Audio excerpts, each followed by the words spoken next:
बात करते हैं असम में चुनावी सियासत के बीच ओवैसी के बयान की। जहां एक तरफ चुनाव का फीवर हाई हो रहा है, वहीं बयानों की बौछार भी तेज होती जा रही है। ऐसा ही एक बयान दिया है ओवैसी ने, जिन्होंने एक बार फिर असम चुनाव में मियां भाई का मुद्दा उठाया और यह तक कह दिया, जब तक मियां रहेंगे तब तक दुनिया रहेगी।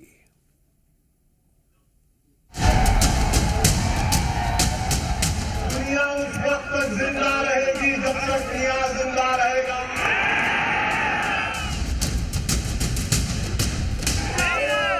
आज जुल्म कर रहे हैं, अल्लाह इंसाफ करेगा इंशाअल्लाह। हम जिंदा रहेंगे, ला इलाहा इल्लल्लाह। चुनाव करीब है और अब लड़ाई आर पार की है, तो एक बार फिर लड़ाई मियां भाई पर आ गई है। भले ही ओवैसी खुद तो चुनावी मैदान में नहीं है, लेकिन तब भी मियां वाली पॉलिटिक्स से बाज नहीं आ रहे। ओवैसी कल असम में पहुंचे तो एक ऐसा बयान दे दिया जिस पर एक बार फिर घमासान मच गया।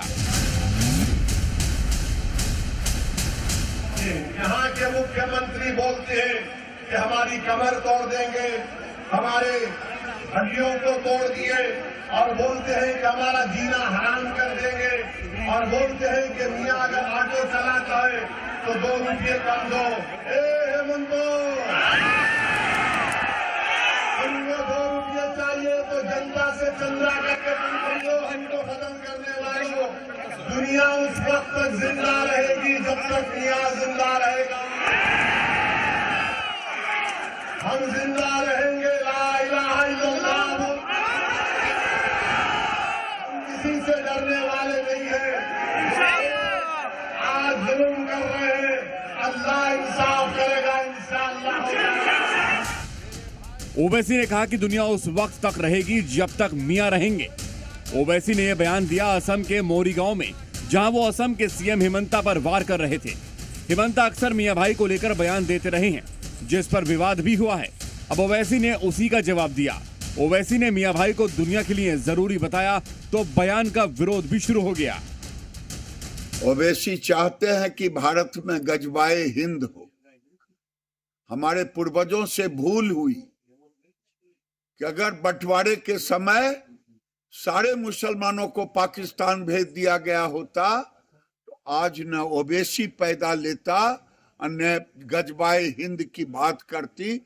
अब कोई भी औरंगजेब पैदा लेना चाहेगा तो शिवाजी महाराज भी, महाराणा प्रताप भी साथ में दिखाई दे। आतंकवाद पे बात होगी तो कहेंगे मुसलमानों पे हमला हो रहा है, अलगाववादियों पे जब हमला होगा तो कहेंगे जी मुसलमानों पे हम बात हो रही है। तो ये कब तक आप मुसलमानों को घुसपैठी बनाते रहोगे, आतंकवादी बताते रहोगे, अलगाववादी बताते रहोगे?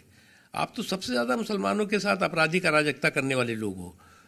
ये बात हो रही है वो लोग जो लोग की देश के हितों, देश के सरोकार के प्रति जो है वो आपराधिक सोच रखते हैं, उनकी बात हो रही है। राजनीतिक गलियारों में विरोध हुआ तो बयान का जवाब साधु संतों ने भी दिया।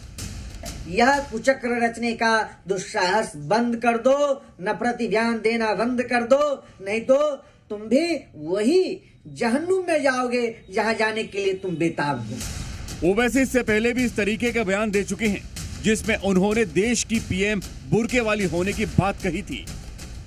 का ख्वाब यह है कि एक दिन आएगा इस देश में इंशाअल्लाह ताला, शायद हम और आप नहीं रहेंगे मगर देखना एक हिजाब पहनने वाली बेटी इस देश की वजीर आजम बनेगी इंशाअल्लाह ताला। और अब असम के चुनाव में फिर से मियां वाला दाव खेलकर राजनीति चमकाने की कोशिश है। दरअसल AIMIM खुद असम में कोई उम्मीदवार नहीं उतार रही, लेकिन ओवैसी AIUDF उम्मीदवारों के समर्थन में रैलियां कर रहे हैं। मौजूदा चुनाव में ओवैसी AIUDF के चीफ बदरुद्दीन अजमल की पार्टी को पूरा समर्थन दे रहे हैं और अब इसी समर्थन में रैलियां कर असम चुनाव को एक अलग हवा देने की कोशिश कर रहे हैं। ब्यूरो रिपोर्ट, जी मीडिया।